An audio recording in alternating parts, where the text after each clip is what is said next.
Mamas.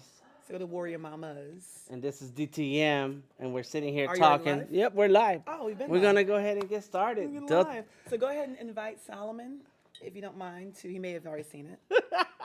Invite Kenyatta. And this is Delta Tango Mike. And we're sitting here at Cinamaker Studios. I got my coffee cup. It's time for coffee break with DTM. Let me go ahead and sip my coffee real quick. Sit one with me. You want to do it together? Here we go. Everybody gets to see us. There you go. All right. Get the pinky. Get the pinky out. Word up. Word up. I have to do it this way. I can't hold like that. I am not a hold like this. There you go. The pinky out. Delicious coffee. It's not the tea, it's the juice. It's the juice. Give you all Delta the Tango juice. Mike. I'm going to double check that we're live. We're on Facebook. Share it. Tell the world about it. And let's go ahead and get started. So now it's when I go ahead and check. Yep, we are here. And I'm going to turn it into, it allowed me to do that earlier. Maybe it was on the phone. And right now, everybody can just see that. Okay, they don't hear us, but they see They on can hear mine. us. They can see you on yours. On mine, they do. Hello, They're everyone. special. How's the angle look, Donna, from there? Looks good. Okay. I just don't know how to. Go to Warrior Mamas. No, I That's- see it. I don't know how to tell people. Oh, just share it. There's a little arrow on the bottom, and then put that, and then you can send it to people, and that'll send them that we're live now. Or just check. You can type a personal message in, but you can put. Yeah.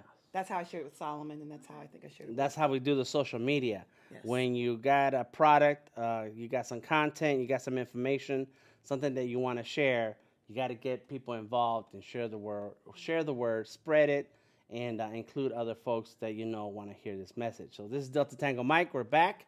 Again, we got another coffee break with DTM. This time we have the amazing Kimberly Stewart. How are you? I'm wonderful. How are you? It's Stewart-Lucas. Stewart-Lucas. Oh, I got to do the whole thing. And we have Kimberly Stewart-Lucas here with us today. Hello. There you go. Miss Warrior Mama herself. Yes.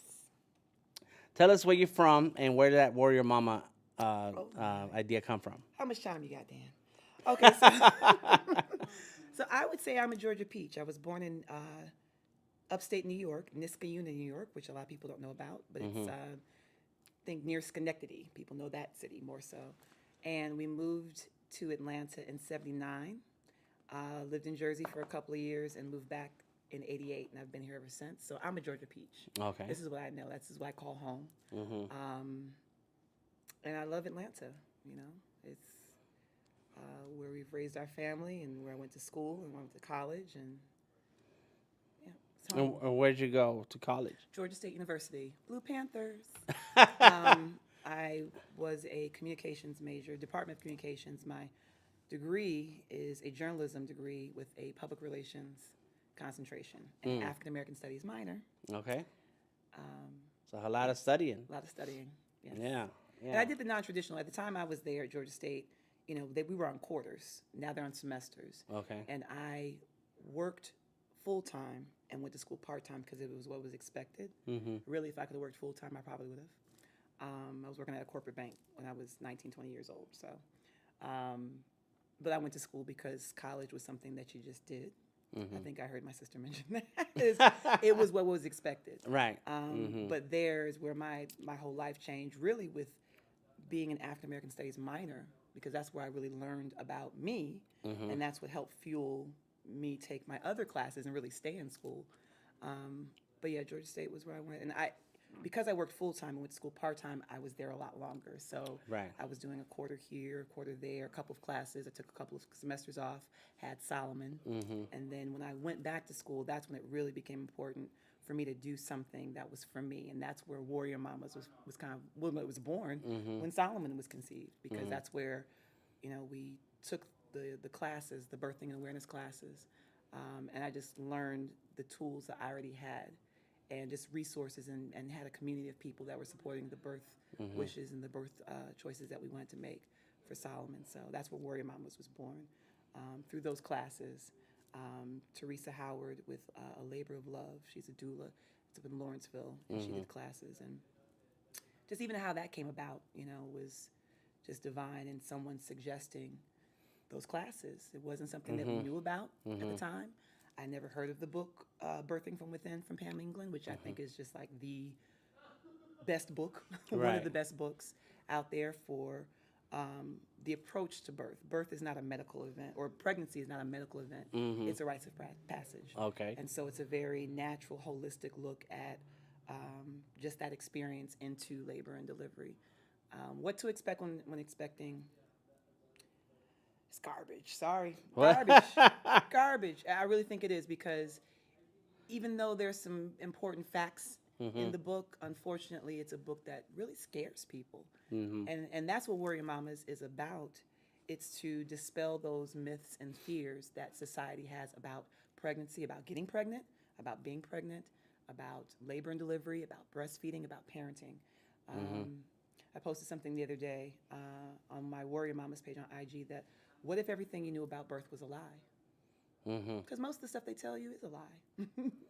You know, and that's an agenda. Birth is a business. Oh, I got you. And it's a billion-dollar business. And so because of that, a lot of things, a lot of options are not really shared and are kind of skewed to go in other ways to make more money. I'm a natural and home birth advocate. Home birth and natural birth may not be for everyone, but I'm a firm believer in birthing and awareness, which is doing the research, and then knowing the benefits and the risks of those choices, and then making the best choice for you. That's it. Right. And I think that's what's important, and that's what it should be about. To allow that mother, the family, to have this experience The way they want it. Right, and make it a healthy thing. Exactly. And healthy is subjective to everyone, so that's the thing too. I don't stand in judgment of people that want cesarean or that have cesareans, because that is their experience, that is their birth. As long as mama and baby are fine, baby gets here, that's it.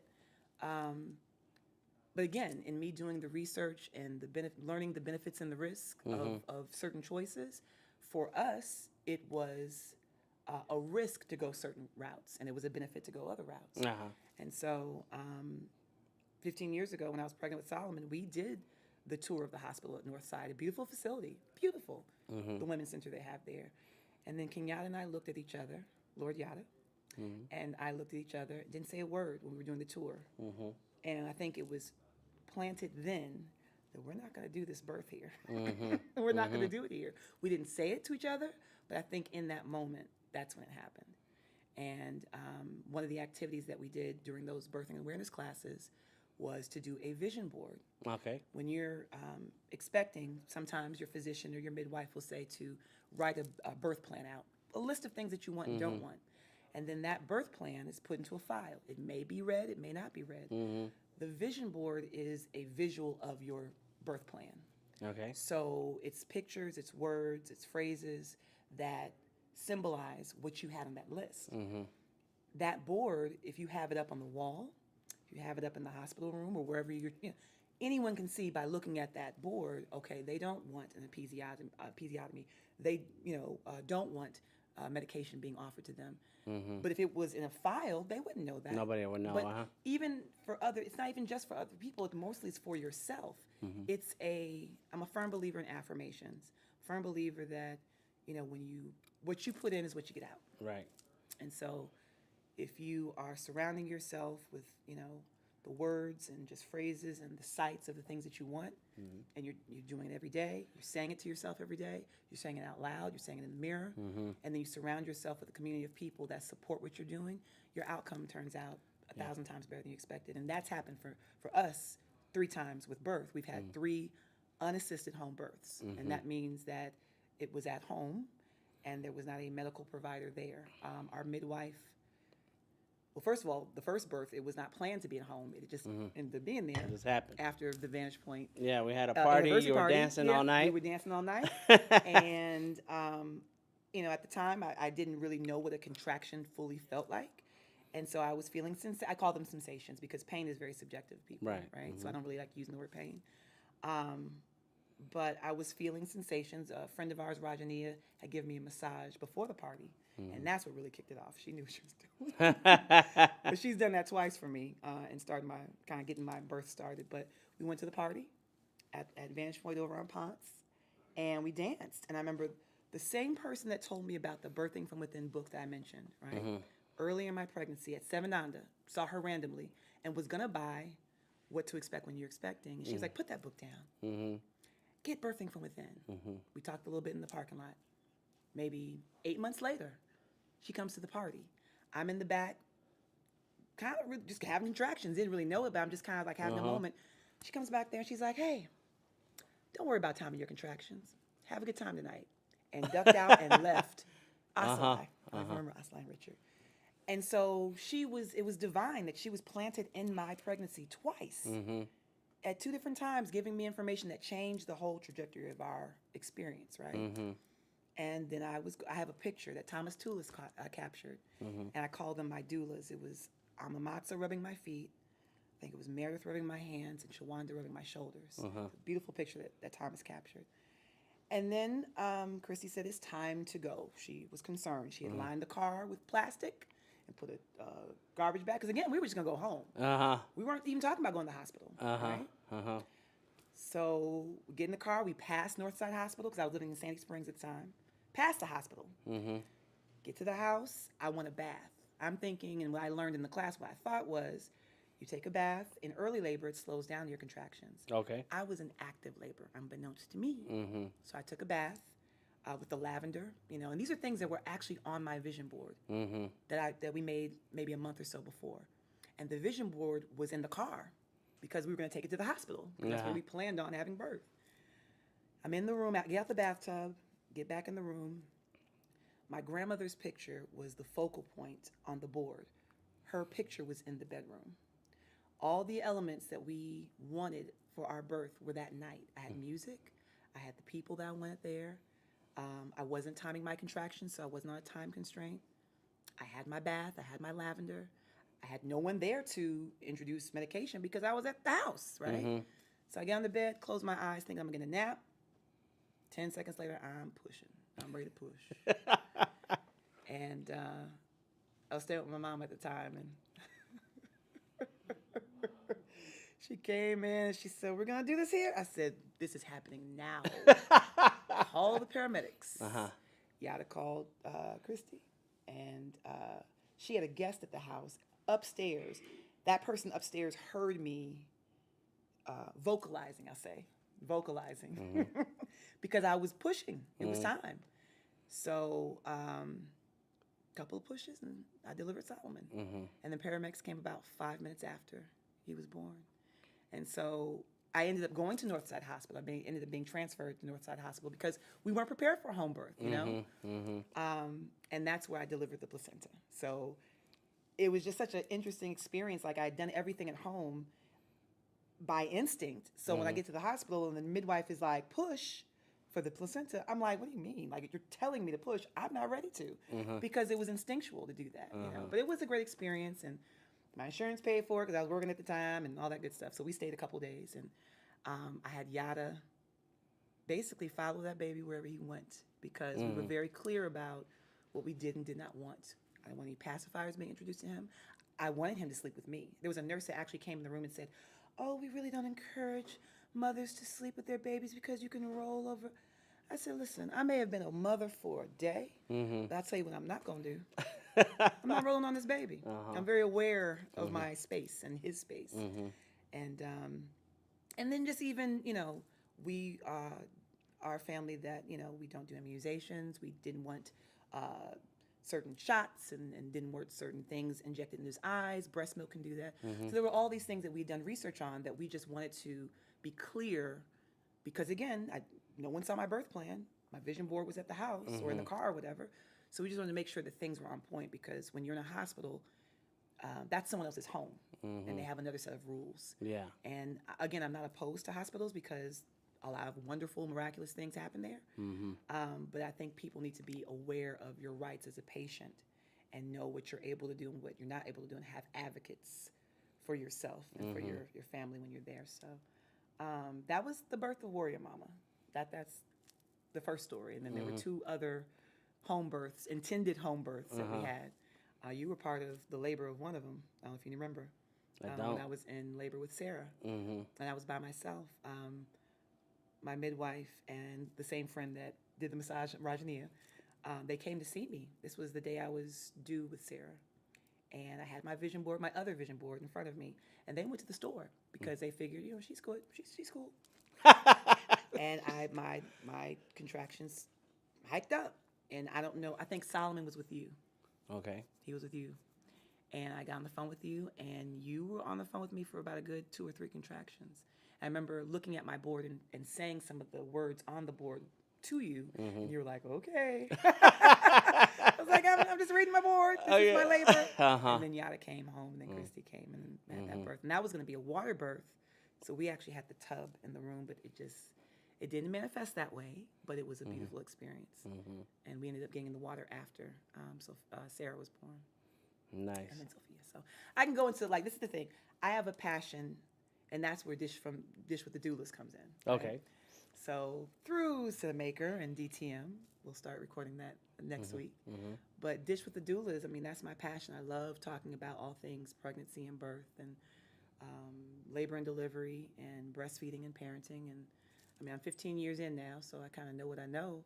And I'm not a licensed certified doula, but having 3 unexpected or unassisted home births, I think I know what I'm talking about. Right. Yeah. And I have 15 years under my belt being a parent, and I breastfed all 3 children. And you have a couple of degrees in communication and I have a degree so in on, so you know how to communication, put the so- words together and then I'm an event planner. express the stuff, right? Absolute Divine Events is my event planning business. And so, merging all these things together of the love of events and love of coordinating and the love of birth advocacy and really, like I said, I've had this love, but I think coupled with that, a lot of people are hearing, and it's been going on for years, it's not just because it's new in the news, Black women and our maternal mortality rates are a lot higher than everybody because we're not being listened to, we're not being believed, we're not receiving the resources that we deserve. And also, some people don't even know what to ask for. And so it wasn't really until, I would say, Serena Williams had her complications and almost died in childbirth. We're talking about Serena Williams. And not that she's any better but because she's a high-profile person, it brought light to women, particularly Black women, not being listened to. Yeah. And not being believed.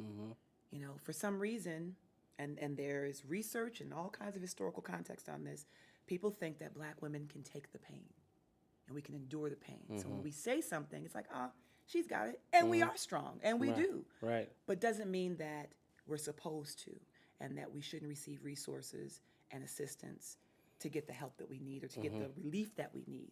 And so that's the other angle of Warrior Mamas, is to make sure through the channels of whether it's a show, whether it's a vision board workshop that I do, whether it's, we're going to start doing, I'm not sure how often, but Dish with the Doulas actual meetings where we're getting doulas and midwives and expectant families and people that want to conceive and parents together to just share the resources. Just share the information's out there. Right. Google's your friend, but sometimes people don't want to use Google. They want to hear it from someone that's actually gone through it. And so there's a whole host of people that I'm grateful to be in community with that just ask. Or even, you don't have to ask. We'll just tell you. Right. Some of us, you don't have to ask us. We'll just tell you, where to go, who to talk to. Come talk to us. Come sit with us. What are your questions? If I don't know, I'm going to go to someone that has the answer. And if they don't know, we're going to find out together. So it's providing resources to the people that need them, that want them, and to give them the support. Because, unfortunately, you would think that a time in the life, or, at a time when a woman's pregnant and she's expecting that would be the most encouraging time. Yeah. That would be the most empowering time. Unfortunately, our society does the opposite. It wants to scare. It wants to freak you out, basically, using certain words, the high risk. And not to take away that there are people that have high risk situations, but not everything that's high risk is high risk. They want to put you in a mold and take you down that path. Let's make the bill a little higher. Let's make the bill higher. Yeah. Because birth is a business. And when people understand that, they'll start to see why people use the language they use and when they use it. And when they want to introduce certain tests and they want to introduce certain exams, which are not necessarily very invasive. There is a time for certain intervention, no doubt. no doubt. I believe that doctors and nurses and midwives, they have a gift to help heal people and to help support people. But there are a lot of things that we're able to do that we were built with and have the resources in us. We're not connecting with those resources. We don't really believe that we can do it. And that's why one of my taglines is trust your body, trust your baby, trust birth. We're not trusting ourselves. Even no baby. You know, we're not really following our first mind on a lot of things. We're not. Yeah. Because everything out here is telling us, you need our product, you need our car, you need our makeup, you need our hair products, you need our clothes, you need our fragrance, you need our foods, you need our liquor, you need our... And so you're always like, oh, I do? I need it? Because you're always thinking that you have a void. You're like a reaction. You're just all reaction. And that's just society. That's just capitalism, right? But I'm in the mindset as I get older that we have everything that we need. And if we don't, we have access to it. And everything begins and ends with us. So, you know, it's just linking those things up with the people that want the information. Nice. That's Warrior Mamas. That's good. And we're going to make that happen here. We're going to definitely have some of those sessions and record them so that we can share them online. You're going to have guests come in and share. It's kind of not... It's informal. Yeah. And there may be food, because the whole thing about Dish with the Doulas is not just dishing and talking. We're going to dish and get a dish, and we won't have food falling out of our mouths or anything, but so we can still have a conversation that you all can understand. But it's I want to incorporate, because I know some amazing chefs and caterers that I also want to incorporate into this. But it's an informal conversation, Dish with the Doulas and midwives too. Because not doulas, to me, doulas and midwives are a team. And unfortunately, well, I would say it's on the rise for people to acquire and to hire doulas or to ask for doulas to be a part of their support team. But it's not enough. It's not enough. I think everyone needs a doula. So a doula and a midwife is not the same thing? Yes. So a doula is a woman. I think the actual definition is a woman who's helping another woman. Okay. I see. And for me, it's not even just in birth. There are abortion doulas. There are death doulas. There's postpartum doulas. And we'll be exploring all of that. I mean, Dish with the Doulas, you know, the segment I'm doing is primarily about birth. But I want to talk about all the doulas because it's about support. It's about connecting people with the resources that want them and that have them. Midwives are registered nurses, I believe. There's more medical, and not to say that doulas don't have that, because there are many doulas that are EMTs, that are spiritual midwives, that have the training, but their title's just a little different. Midwives, there's a different type of training, more in-depth training. My midwife, Toliwa, is the best healthcare I've ever received in my life. She's from Matrona. She came from the Matrona camp, which is like the midwifery school. Okay. That's where you go. That's where you go. That's where you want to listen to. You want to, Wapio and all of them up there. Awesome. And Toliwa gave us the best. This is for the 2 home births that we plan to have.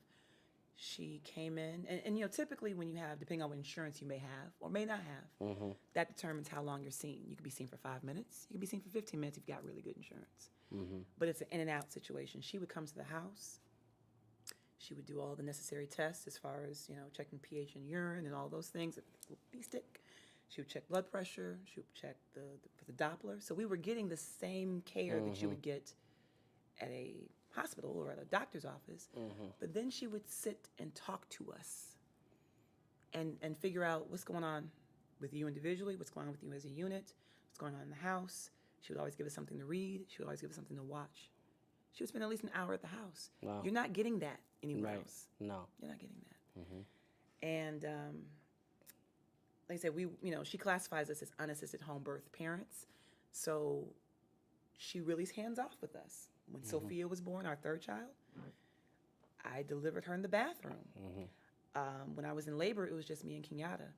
And then when I transitioned, I knew, and there's a certain part in labor where you transition, and basically that's when you're about to go into full labor and start pushing. And I know what my transition is because I experienced it in my 1st and 2nd labor. So I knew when this happened, Yada called the people, need to be here. Let's get it going, I started pushing. All I know is I saw Toliwa's feet, and she swooped in and put the cloth down the floor and stepped out the bathroom. That's Very it. hands-off. Because she knew we were able to do it, right? Sophia came out clean as a whistle. I told her why I didn't have to clean anything out her nose, her ears, her mouth. She was clean as a whistle. And we actually have a picture. The first picture of her, Kenyatta, sitting on the edge of the bathtub. I'm actually taking the picture of her. I'm on the toilet. We're still connected by the umbilical cord because the placenta, I hadn't delivered the placenta yet. And the first picture I took of Kenyatta and Sophia, and Sophia looked just like Jenny. Her mom, Kenyatta's mom and Aisha's mom, who just passed maybe like 6 months prior to, So it was like, here comes Jenny through Sophia. But it was a wonderful experience. All of my home births were powerful, and they were just what I wanted, and they were telling, and it was about surrender. It was euphoric. It was, Sarah's birth was, and I've written birth stories for all 3 of the births, but Sarah's birth is where I felt collective womanhood. I felt, the way I always describe it is in the movie Avatar, when they're all around the Awa tree and they're all in unison and they're praying. I felt that. I heard it. I felt it in the midst of me delivering Sarah. We were co-chanting open. You want to, again, affirmations. What you put in is what comes out. So if you're telling your body open, number one, the word open, your mouth is a certain way. You're commanding your body to be open. And one of the things that we were taught, isn't it? Well, it's about birth. Your lips here represent your lips there.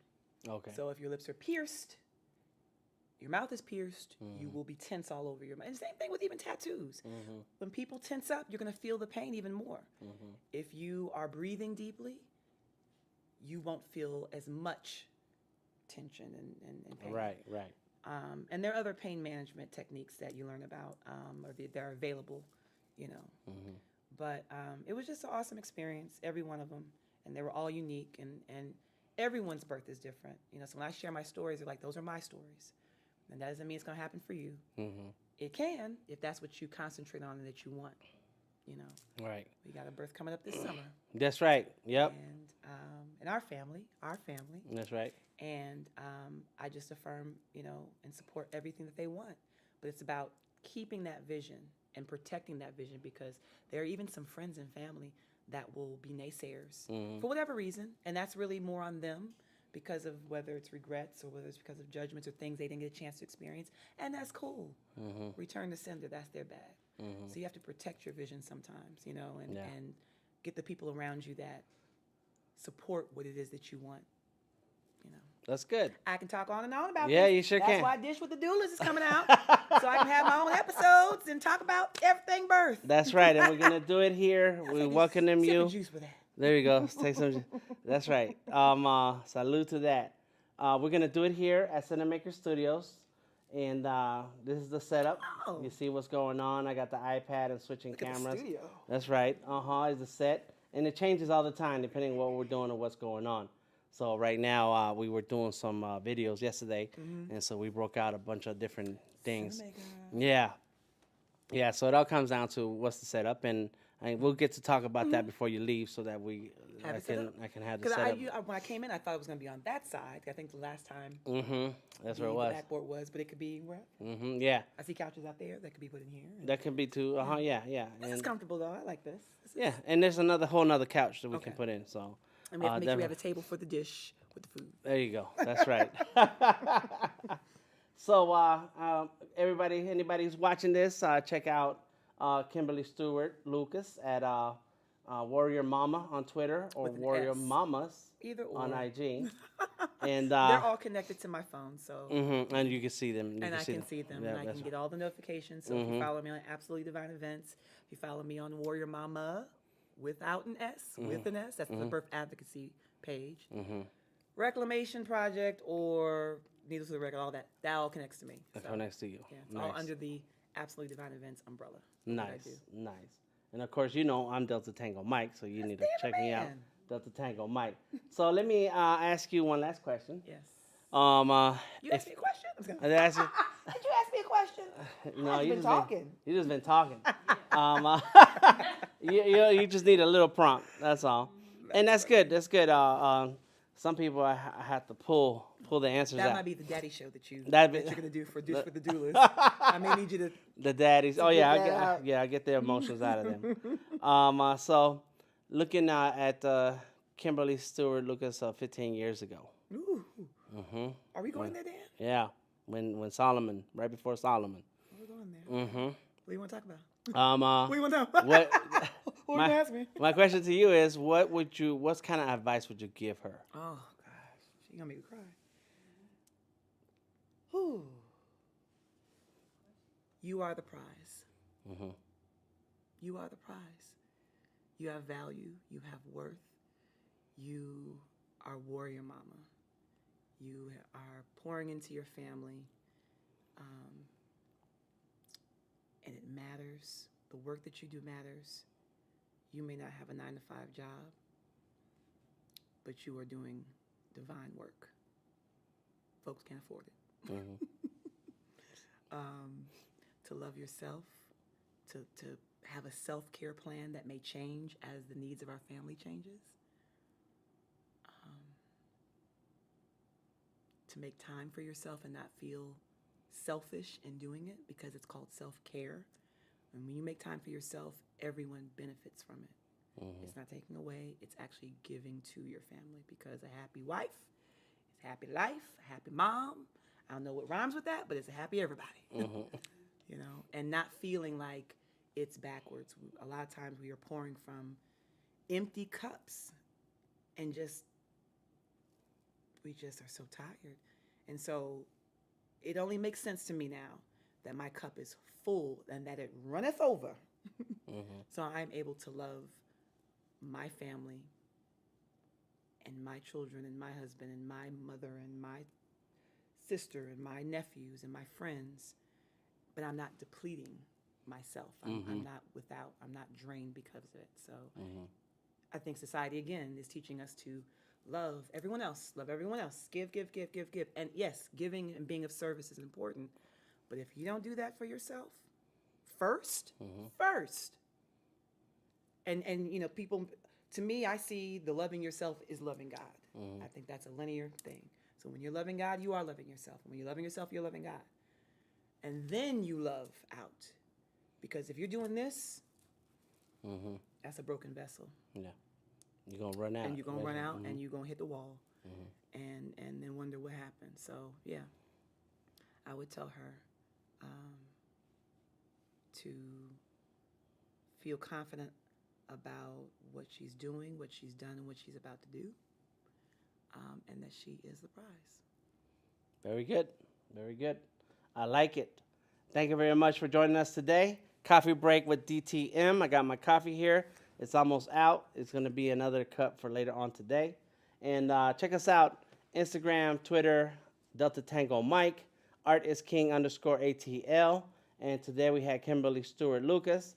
Check her out, Warrior Mamas, and Absolutely Divine Events. And tattoo Lord Yada. Lord Yada. At Lord Yada, YATTA, or LordYada.com. There you go. Awesome. There it is. There it is. We'll Family get him plug. in the studio one day. We're at Cinamaker Studios. Get the app. It's free. Cinamaker app. And we'll see you next time. Peace out. Bye-bye. And now I'm going to turn this off because the show is done. And this is my karaoke disciple coming out of me. I'm not crazy. I know exactly what I'm doing. I'm not crazy. You're crazy. I need to turn